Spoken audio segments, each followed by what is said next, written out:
แล้วพี่สายฟ้าโนเดี๋ยวเฮงเจ็บไปเก็บลูกบอลนู่นไปเก็บลูกบอลเก็บลูกบอลนู่นเก็บลูกบอล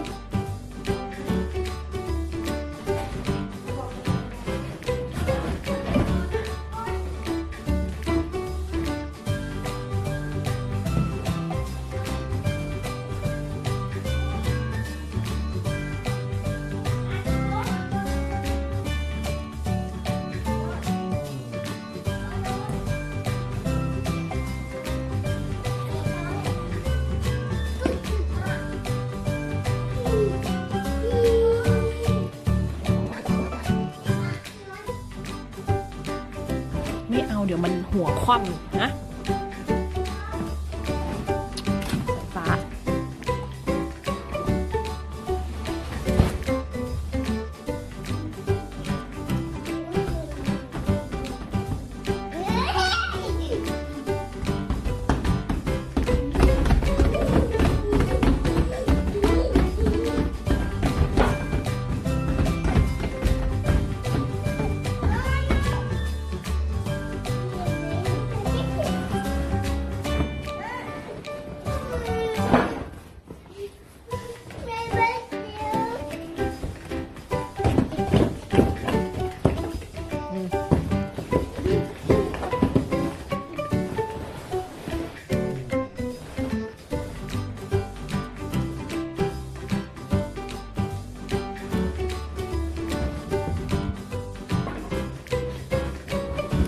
ลงมา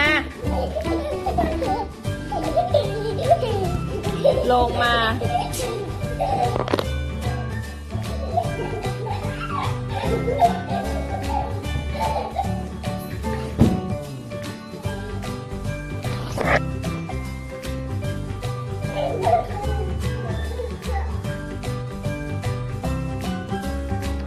มานี่มานี่มานี่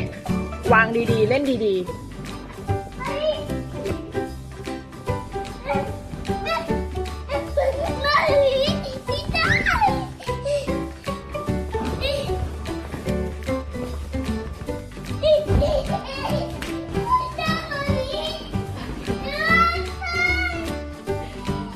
โอ๊ยไม่ได้เดี๋ยวน้องล้มน้องอยู่ในนี้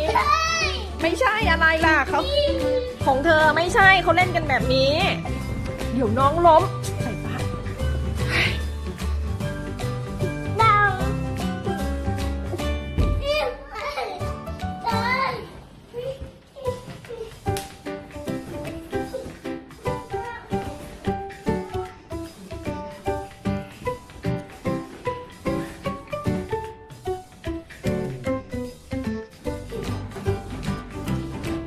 ไม่ได้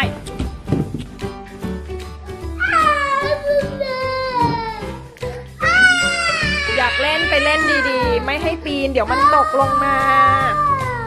เดี๋ยวตกลงมาหัวฟาดพื้นน่ะ